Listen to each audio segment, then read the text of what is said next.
Welcome to Not Milk Never Milk. Subscribe if you're lactose intolerant. In this video, I will explain how to cook good chicken. First, select your chicken, whether it's breasts or thighs, ensuring it's fresh. Pat it completely dry with paper towels. This step is crucial for achieving a nice sear. Then, season both sides generously with salt, black pepper, and any other spices you enjoy. This foundational preparation sets the stage for a flavorful meal. Now, let's get cooking.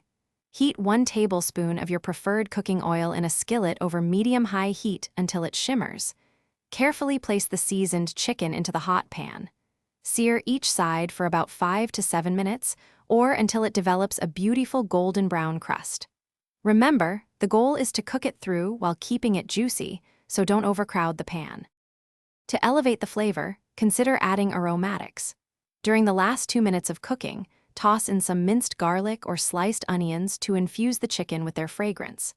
After removing the chicken, deglaze the pan with about 1/4 cup of chicken broth or white wine, scraping up all those delicious brown bits. Finally, let your chicken rest for at least 5 minutes before slicing. This keeps it incredibly tender and juicy. Your delicious chicken is now ready to be enjoyed. Pair it with your favorite sides, like roasted vegetables, a crisp salad, or fluffy rice for a complete meal. Any leftovers can be stored in an airtight container in the refrigerator for up to 3 days, making for easy meal prep. And hey, while you're enjoying your meal, remember to stay hydrated. Check the description below for a link to the Oala water bottle and other great deals.